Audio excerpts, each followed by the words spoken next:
जय हिंद साथियों, मैं ललित शर्मा आपके अपने YouTube चैनल हिंदी गुरु LK शर्मा पे हार्दिक स्वागत करता हूं। हमने भारतीय राज्य व्यवस्था की जो श्रृंखला चला रखी है उसका यह वीडियो है जिसमें आज हम संविधान सभा के बारे में अध्ययन करेंगे। मैंने बोर्ड पे जो बहुत सी बातें लिख दी हैं उसके बावजूद जो बातें रह गई हैं उनको मैं आपको वर्बली बोलूँगा बड़े आराम से। आप उनको ध्यान से सुने, जो बातें आपको नहीं लगती है उनको अपने रजिस्टर में नोट करते जाएं। मैंने इस संविधान सभा में बहुत से प्रश्नों को इसमें समाहित करने की कोशिश की है परीक्षा की दृष्टि को ध्यान में रखते हुए, तो आप उनको बड़ी बारीकी से सुने, क्योंकि मैं चाहता हूं कि आपको कम समय के छोटे से वीडियो में अधिक से अधिक मैटर है वो उपलब्ध करा सकूं जो परीक्षा के लिए सहायक हों। तो आज हम संविधान सभा का अध्ययन करेंगे बहुत ही शानदार तरीके से। बस आप इस वीडियो के अंत तक बने रहें, आपको बहुत सी चीज़ें हैं वो नई सीखने को मिलेगी। हमारा आज का जो टॉपिक है वो है संविधान सभा। सबसे पहले मैं आपको इतनी जानकारी दे देता हूं कि संविधान क्या है। सबसे पहले हमारे दिमाग में आना चाहिए संविधान क्या है। संविधान है वो एक ऐसा दस्तावेज है या एक इस तरीके की व्यवस्था है जिसमें किसी भी देश के राष्ट्र की शासन व्यवस्था को संचालित किया जाता है, यानी उसमें ऐसे नियम, कानून, विधि आदि समाहित होती है। संविधान है वो विश्व में दो प्रकार का है, एक है लिखित संविधान, एक है अलिखित संविधान। समझने की कोशिश करना, एक को कहते हैं लिखित संविधान, एक को कहते हैं अलिखित संविधान। लिखित संविधान वो है जिसमें किसी भी शासन व्यवस्था को चलाने के लिए एक ऐसा दस्तावेज है जिसमें सारे नियम, कानून और विधि है वो लिखित रूप में उपलब्ध होती है। उससे हम क्या कहते हैं? लिखित संविधान कहते हैं, जैसे अमेरिका का, भारत का, अन्य देशों का। और अलिखित संविधान वो संविधान होता है जो लिखित नहीं है, जो केवल रूढ़ि और परंपरावादी तरीके से चलाया जाती है जहाँ की शासन व्यवस्था। इसका सबसे बड़ा उदाहरण है ब्रिटेन का संविधान। अब बात आती है यहाँ सबसे पहले कि विश्व का सबसे पहला लिखित संविधान किसका है विश्व का। तो सबसे पहले विश्व का जो लिखित संविधान है वह है फिलाडेल्फिया, अमेरिका का। आप इतना याद रखना, यूएसए का, यानी अमेरिका का जो संविधान है वो सर्वप्रथम लिखित संविधान है। अब हम आते हैं एशिया महाद्वीप में, तो एशिया महाद्वीप का पहला लिखित संविधान है वो जापान देश का है। याद रखना है किस देश का है? जापान का है। इसके बाद आती है नंबर 3 पॉइंट, विश्व का सबसे बड़ा लिखित संविधान किसका है? तो वो किसका है? हमारे भारत देश का है। 3 चीजें, विश्व का सबसे पहला लिखित संविधान अमेरिका का, एशिया का सबसे पहला लिखित संविधान जापान का, और विश्व का सबसे बड़ा संविधान भारत का। याद रह जाएगा, ठीक है। ये है 3 अजब, याद रखना, AJB अजब, इस तरीके से याद रख सकते हो आप। AJB अमेरिका, जापान और भारत, इस तरीके से ये 3 है। अब आप आती है संविधान सभा की। ये संविधान सभा की धारणा या विचार है वो कैसे आया? संविधान सभा का विचार है वो कैसे इजाद हुआ? तो आपको मैं इसकी बिल्कुल बेसिक हिस्ट्री में ले जाता हूं, बड़े ध्यान से सुनना, बस मनोयोग से ध्यान से सुनो आप। संविधान सभा, विश्व में सबसे पहले संविधान सभा की जो अवधारणा है, विचार है, वो इंग्लैंड के एक व्यक्ति थे जिनका नाम था हेनरी मैन। याद रखना क्या नाम था? हेनरी मैन, मैन लास्ट में लगा है, हेनरी, याद रखना। हेनरी मैन के मन में सर्वप्रथम ये विचार आया था कि एक संविधान निर्माण करने के लिए क्या होनी चाहिए? एक संविधान सभा होनी चाहिए। और इसको वास्तविक रूप किसने दिया था? अमेरिका और फ्रांस ने दिया था। ये भी वैश्विक स्तर पे बात। अब आती है भारत पे, क्यों हम भारत की राजव्यवस्था पढ़ रहे हैं। तो भारतीय राजव्यवस्था को समझने के लिए भारत में इस संविधान सभा का इतिहास क्या है, यानी भारत में संविधान सभा की जो अवधारणा है वो कैसे आई। तो आपको पता है कि 1857 की क्रांति के बाद भारतीय जो प्रशासन प्रणाली है उसमें परिवर्तन आ गया। तो समय समय पर संविधान के निर्माण के लिए भारत में मांग उठी। तो उसके लिए सर्वप्रथम है वो 1895 ईस्वी में स्वराज्य विधेयक बाल गंगाधर तिलक के द्वारा संविधान सभा की मांग की गई। सर्वप्रथम याद रखना है किसके द्वारा? तिलक के द्वारा। जिनको मैं बोलूं उनको आप ध्यान से नोट करते जाना भारत के संदर्भ में। तो सर्वप्रथम है वो बाल गंगाधर तिलक के द्वारा स्वराज्य विधेयक 1895 में, और क्या रखी गई थी? मांग रखी गई थी किसकी? संविधान सभा की। उसके बाद 1919 का जो भारत शासन अधिनियम था, जिसे मेंटेग्यू चेम्सफोर्ड घोषणा पत्र के नाम से भी जाना जाता है, उसमें भी एक उत्तरदायी शासन की बात की गई थी। आत्मनिर्णय के सिद्धांत पर एक उत्तरदायी शासन की बात कही गई। उसके बाद 1922 ईस्वी में गांधी जी ने कहा कि भारतीयों के लिए संविधान निर्माण करने के लिए एक संविधान सभा होनी चाहिए, संविधान निर्माण की व्यवस्था की जाए भारत में। उसके बाद 1928 में मोतीलाल नेहरू जी ने नेहरू समिति में संविधान के निर्माण की बात कही। लेकिन सर्वप्रथम वह व्यक्ति था जिसने संविधान सभा की बात कही, वो थे मानवेंद्र नाथ राय। याद रखना कौन थे? मानवेंद्र नाथ राय। 1934 ईस्वी में मानवेंद्र, मानव शब्द याद रखना, यानी मानवों के लिए एक संविधान बनाने की बात कही गई। मानवेंद्र नाथ राय के द्वारा सर्वप्रथम संविधान सभा की मांग की गई, जिसे आधिकारिक रूप से यानी ऑफिशियल रूप से 1935 ईस्वी में राष्ट्रीय कांग्रेस के द्वारा इस बात को स्वीकार किया गया कि भारतीय संविधान के निर्माण के लिए एक संविधान सभा होनी चाहिए। फिर पंडित जवाहरलाल नेहरू ने 1938 ईस्वी में भारतीय संविधान के निर्माण के लिए एक ऐसी संविधान सभा की मांग की जो कि वयस्क मताधिकार के आधार पर बनाई गई हो। यानी वयस्क मताधिकार समझते हैं ना, वयस्क मताधिकार मत डालकर एक संविधान सभा का निर्माण किया जाए। और इस बात से ब्रिटिश प्रशासन है वो क्या हो गया? सहमत हो गया। मैंने यहां तक ये बात बताई है। अब उसके बाद हम संविधान सभा की चर्चा करेंगे। तो इसमें से आपको याद रखने वाले पॉइंट है, सबसे पहला पॉइंट, सर्वप्रथम भारत में इसकी मांग की थी बाल गंगाधर तिलक ने, और प्रथम गांधी जी ने कब की थी? 1922 में। और प्रथम व्यक्ति कौन था? तो वो व्यक्ति था मानवेंद्र नाथ राय। मानव शब्द याद रखना, मानवेंद्र नाथ राय वो व्यक्ति था जिसने संविधान सभा की मांग की। अब पंडित जवाहरलाल नेहरू के द्वारा जब संविधान सभा के बारे में बात कही गई, अंग्रेज सरकार मान गई, तो उन्होंने सर्वप्रथम अगस्त प्रस्ताव लेके आए। क्या लेके आए? अगस्त प्रस्ताव। कब आया था? 1940 में। याद रखना कब आया था? 1940 ईस्वी में अगस्त प्रस्ताव आया। लेकिन इसको हमने क्या कर दिया? अस्वीकार कर दिया। क्यों कर दिया? क्योंकि इसमें अंग्रेज लोग ज्यादा थे और भारतीय लोगों की संख्या कम थी, तो ये प्रस्ताव है वो असफल हो गया। ध्यान रखना मैंने अगस्त प्रस्ताव बोला है, ठीक है? क्या बोला है? अगस्त प्रस्ताव। ये कब आया था? 1940 में। इससे एक है अगस्त क्रांति, वो थी 1942 में। भारत छोड़ो आंदोलन को अगस्त क्रांति के नाम से भी जाना जाता है। यह था अगस्त प्रस्ताव, जिसको हमने क्या कर दिया? रिजेक्ट कर दिया। उसके बाद 1942 में आया था क्रिप्स मिशन। ध्यान रखना क्या आया था? क्रिप्स मिशन आया। इसको भी हमने रिजेक्ट कर दिया। गांधी जी ने क्रिप्स मिशन को तो पोस्ट डेटेड चेक की भी संज्ञा दे दी थी। क्यों दे दी थी? इस क्रिप्स मिशन के समय पूरे विश्व में एक सेकंड वर्ल्ड वार छिड़ा हुआ था। 1939 से लेकर 1945 तक जो सेकंड वर्ल्ड वार चल रहा था, इसलिए इस मिशन में ये बात कही गई कि सेकंड वर्ल्ड वार की समाप्ति के बाद हम भारतीयों के लिए संविधान निर्माण करने के लिए एक संविधान सभा का गठन कर देंगे। लेकिन भारतीयों ने बोला नहीं, युद्ध समाप्ति के बाद क्यों, पहले ही होना चाहिए। पूरा विश्व है वो नई क्रांति के युग में जी रहा था, अपना अपना विकास करने के लिए था, लेकिन भारतीयों ने इसका भी क्या किया? विरोध किया। उसके बाद 1946 क्या आया? कैबिनेट मिशन आया। अभी हमारी जो पृष्ठभूमि थी पीछे की, वो मैंने आपको बहुत ही बारीक तरीके से बताया। ध्यान रखना कि बार परीक्षा में इनका करण भी पूछा जाता है, तो ध्यान है। सबसे पहले ए, फिर उसके बाद की, फिर के। तो सबसे पहले अगस्त प्रस्ताव, फिर आया क्रिप्स और फिर आया कैबिनेट। आ गया ना? सबसे पहले ए आता है, फिर की आता है, फिर की के बाद के आएगा, कैबिनेट मिशन। अब आया कैबिनेट मिशन। कैबिनेट मिशन कैसे आया?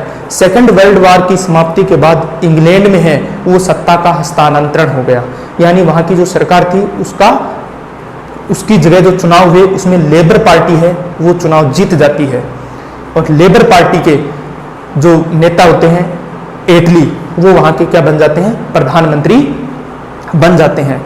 एटली का भारत के प्रति जो रवैया है वो उदार था, उसका भारत के प्रति झुकाव था। तो उसने क्या किया, भारतीयों की संविधान निर्माण करने के लिए एक मिशन बनाया।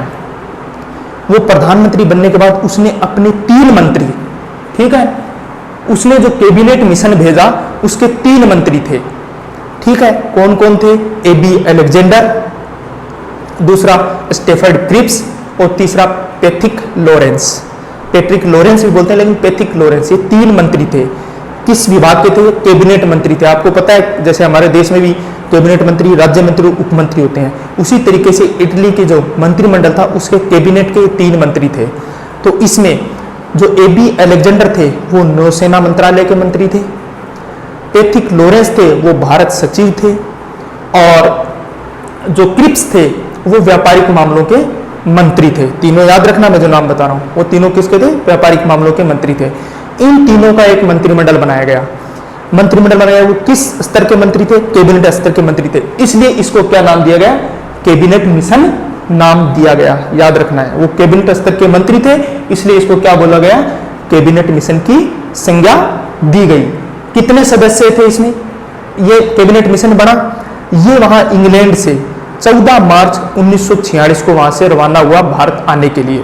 भारत पहुंचा 24 मार्च 1946 को। कैबिनेट मिशन कहां पहुंचा, दिल्ली पहुंचा। कितने सदस्य थे इसमें, 3 सदस्य थे। मैंने लिख रखा है ट्रिक, ACP, ए से एबी अलेक्जेंडर, सी से स्टेफर्ड क्रिप्स, पी से पैट्रिक लॉरेंस। इस तरीके से याद रखना है, एबी अलेक्जेंडर, सी से स्टेफर्ड क्रिप्स, पी से पैट्रिक लॉरेंस। ये 3 सदस्यीय था। पैट्रिक लॉरेंस है वो इस समिति, इस मिशन के क्या थे, अध्यक्ष थे। याद रखना है, ठीक है, ये इसके प्राइम मेंबर थे, ऐसे याद रखना, यानी इसके अध्यक्ष थे। कैबिनेट मिशन जब 24 मार्च 1946 को भारत पहुंचा, भारत पहुंचने के बाद इसने अपने यहाँ के राजनेताओं से, जितने भी हमारे यहाँ जितने भी संगठन बने हुए थे उनसे बातचीत की, संविधान निर्माण के संदर्भ में निर्माण की कि क्या हो, तो इसने अपनी संस्तुतियां प्रस्तुत की। तो ध्यान रखना, कैबिनेट मिशन की संस्तुतियों के आधार पे ही भारतीय संविधान के निर्माण के लिए किसका गठन किया गया, संविधान सभा का गठन किया गया।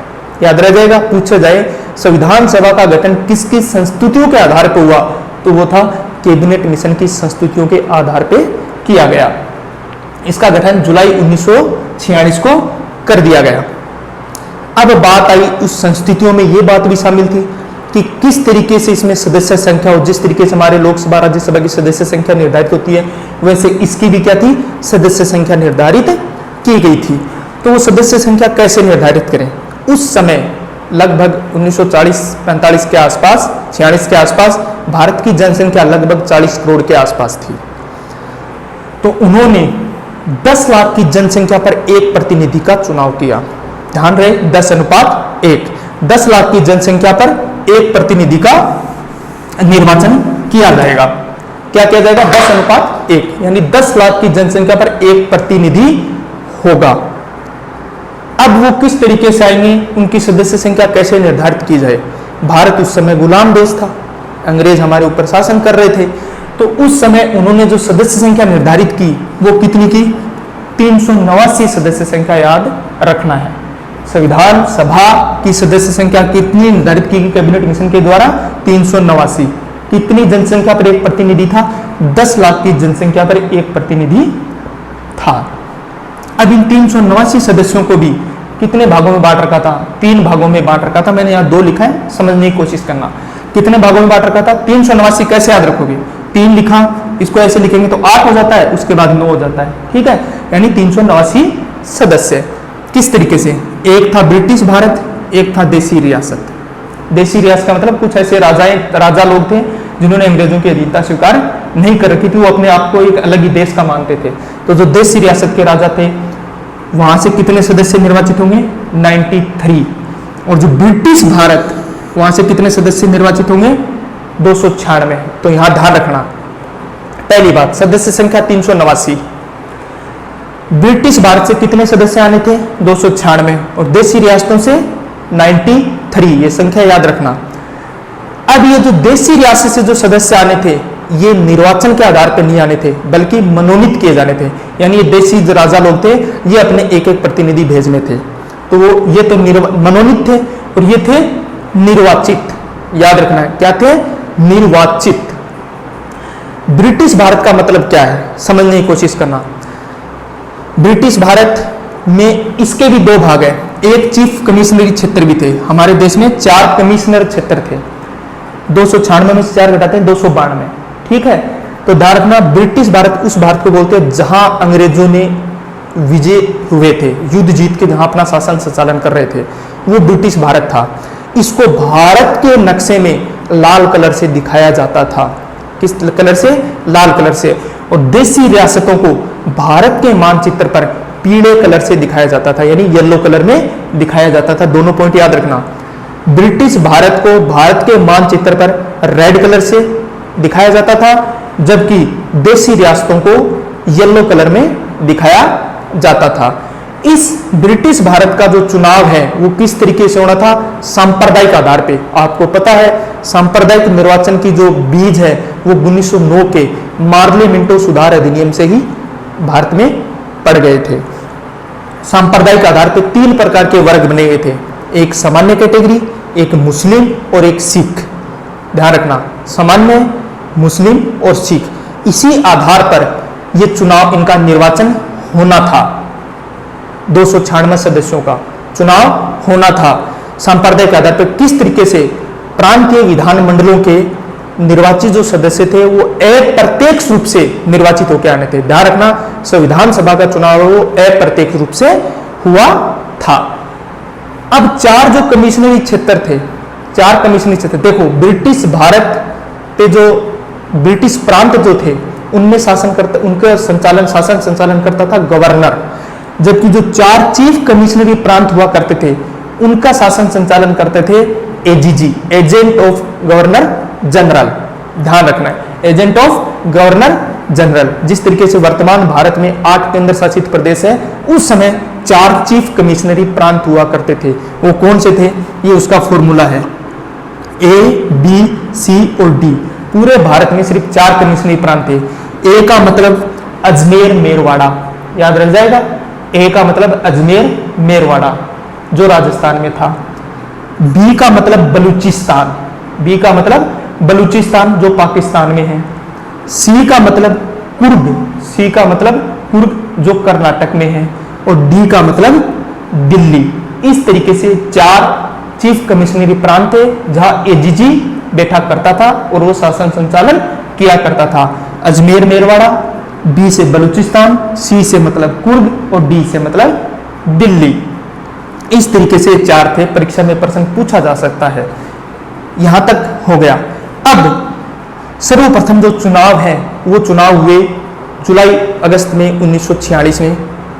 चुनाव होने 296 सीटों के लिए चुनाव करवाए गए, जिसमें कांग्रेस को 208 सीटें मिली थी, मुझसे जो सामान्य थी वो 208 सीटें थी।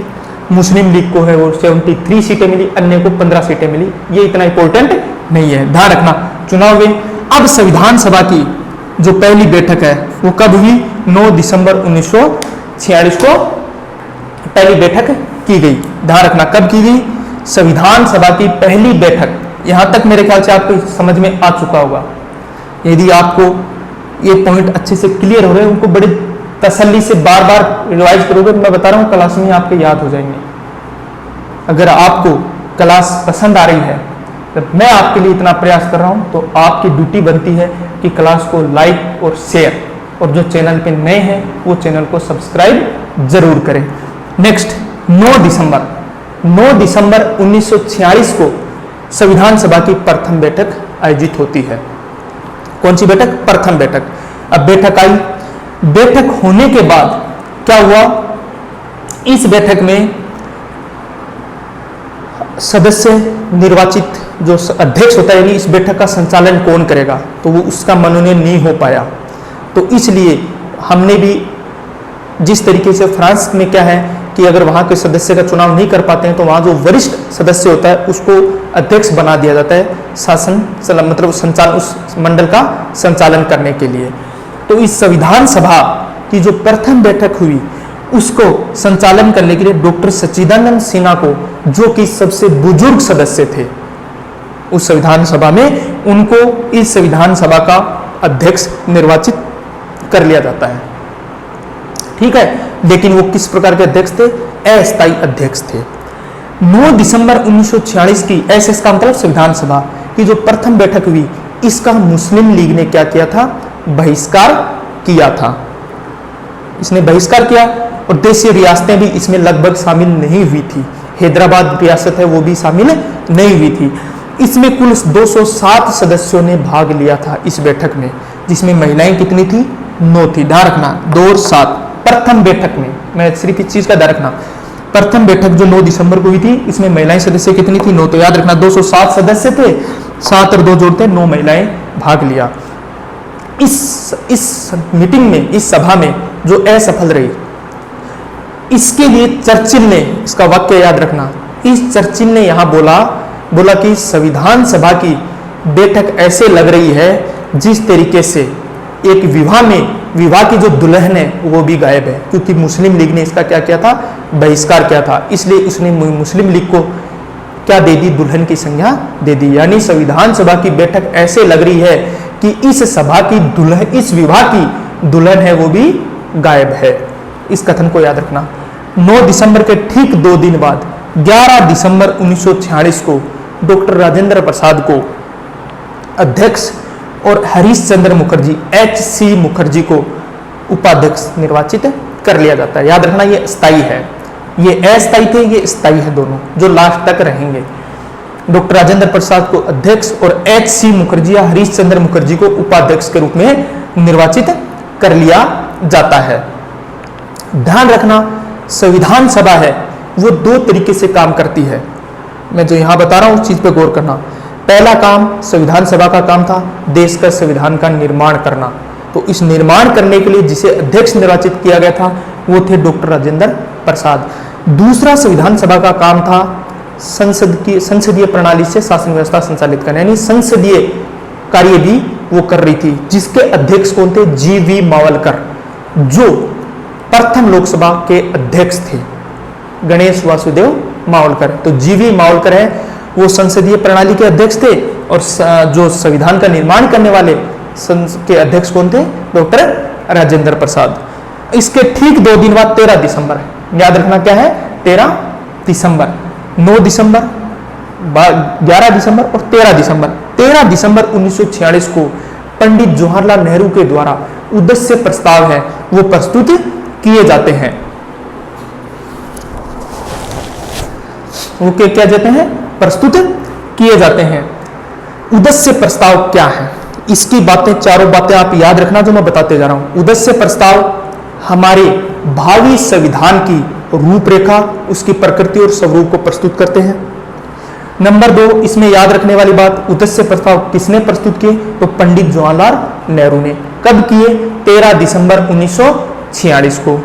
हमारे भारतीय संविधान की प्रस्तावना का आधार क्या है? तो उद्देश्य प्रस्ताव है। नंबर 2, 13 दिसंबर 1946 को ही उद्देश्य प्रस्ताव प्रस्तुत करने के साथ ही संविधान सभा की कार्रवाई है वो प्रारंभ होती है। ध्यान रहे, संविधान सभा की कार्रवाई कब प्रारंभ होती है? तो उद्देश्य प्रस्ताव प्रस्तुत करने के बाद। लेकिन 13 दिसंबर को उद्देश्य प्रस्ताव है वो पारित संविधान सभा में नहीं होते हैं, क्योंकि इतने सदस्य थे उसमें लगभग, तो वो पारित नहीं होते हैं। वो पारित कब होते हैं? वो पारित होते हैं 22 जनवरी 1947 ईस्वी को। तो उद्देश्य प्रस्ताव कब पारित होते हैं? 22 जनवरी 1947 को। जो मैंने चारों बातें याद रखना है। उद्देश्य प्रस्ताव किसने प्रस्तुत किए, कब हुए, प्रस्तावना का आधार क्या है, ये किस लिए हुए थे? भावी संविधान की रूपरेखा, स्वरूप और प्रकृति को प्रकट करने वाले हैं। ठीक है, ये कब पारित हुए? तो 22 जनवरी 1947 को। जिस दिन ये पारित हुए उसी दिन संविधान निर्माण की प्रक्रिया को तेज की गति मिली और संविधान निर्माण के लिए अनेक समितियों का गठन किया गया। ठीक है, अनेक समितियों का गठन किया गया, जैसे संघीय संविधान समिति, संचालन समिति, संघ शक्ति समिति, प्रारूप समिति, झंडा समिति, प्रांतीय संविधान समिति। इस तरीके से अनेक प्रकार की समितियां बनी। लगभग 15 से 16 समितियां बनी जो एक प्रक्रिया से संबंधित थी, और एक विषयों से संबंधित थी। यानी दो प्रकार की समितियां बनी थी, उनमें अलग प्रकार की समितियां थी, लेकिन उनमें सबसे ज्यादा जो इंपॉर्टेंट समिति थी वो थी प्रारूप समिति। तो यहां से जो प्रश्न बन रहे हैं वो प्रत्येक प्रश्न आपके लिए इंपॉर्टेंट है। प्रारूप समिति, उसमें सबसे बड़ा नाम आता है बी.एन. राव। ये भीमराव अंबेडकर नहीं है, ये बी.एन. राव है। बी.एन. राव संविधान सभा में क्या थे? एक संवैधानिक सलाहकार थे। क्या थे? संवैधानिक सलाहकार थे। संविधान में प्रारूप किसने तैयार किया? अगर प्रश्न पूछा जाए कि भारतीय संविधान का प्रारूप किसने तैयार किया, तो वो व्यक्ति थे बी.एन. राव। मैं बी.एन. राव के संबंध में आपको 3 बातें बता देता हूं, याद रखना।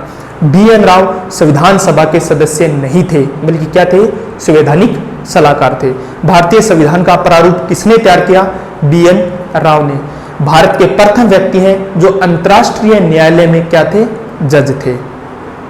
नंबर 4, ये बर्मा के संविधान निर्माण में इनका अहम योगदान है। मैंने चारों बातें इसकी बता दी हैं।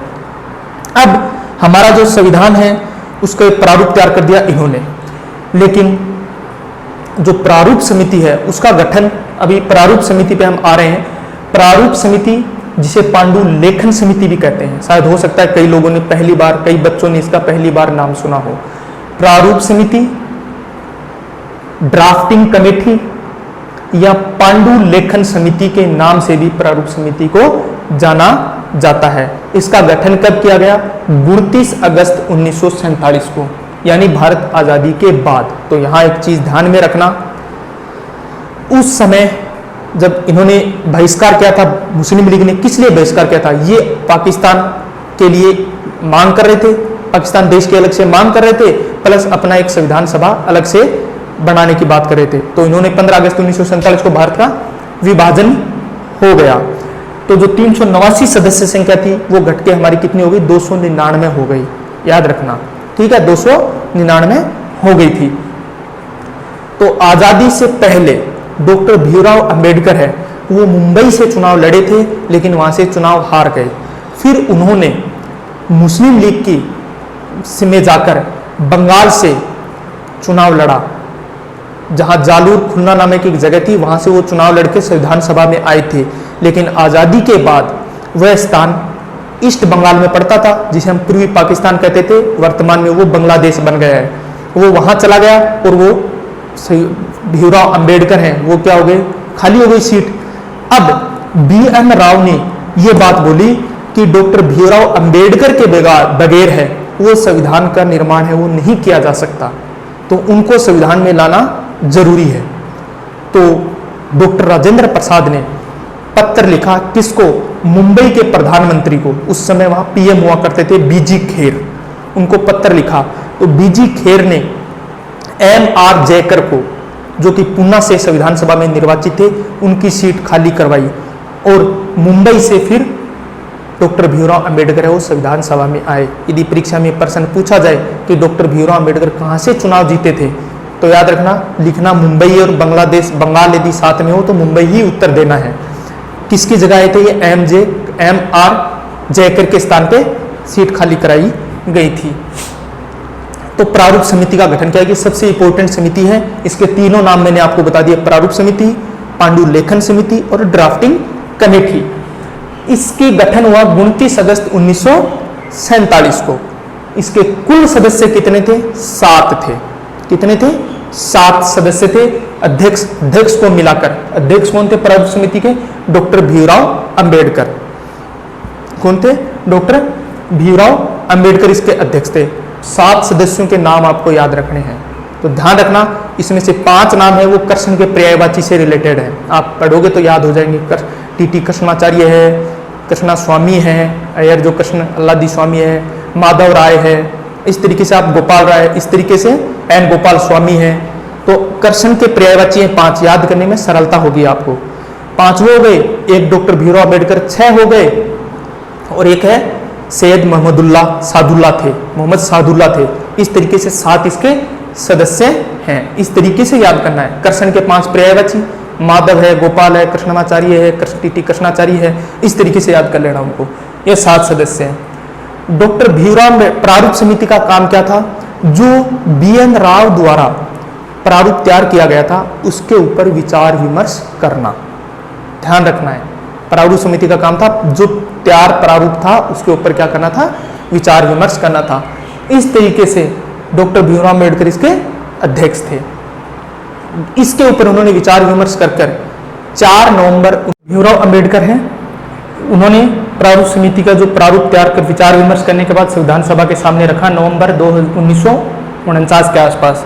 इसके संबंध में मैं डॉक्टर भीमराव अम्बेडकर की कुछ बातें आपको बता देता हूं। डॉक्टर भीमराव अम्बेडकर को आधुनिक भारत का जनक की भी संज्ञा दी जाती है, यानी आधुनिक भारत का मनु की संज्ञा इसको दी जाती है। इसके अलावा डॉक्टर राजेंद्र प्रसाद इनको स्किल पायलट के रूप में भी जब बोलते हैं, यानी ये स्किल पायलट की संज्ञा किसने दी थी, डॉक्टर राजेंद्र प्रसाद ने। किसको, डॉक्टर भीमराव अम्बेडकर को। इसके अलावा संविधान सभा के एक अन्य सदस्य केवी राव ने इनको न कि भारतीय संविधान का जनक ही नहीं बल्कि इनको जननी की भी संज्ञा दी थी, यानी माता पिता की संज्ञा दी डॉक्टर भीमराव अम्बेडकर को। किसने, केवी राव ने। इसके अलावा इन्होंने जो पुस्तकें लिखी थी वो भी मैं इसके साथ ऐड कर रहा हूं ताकि एक साथ पढ़ा जा सके।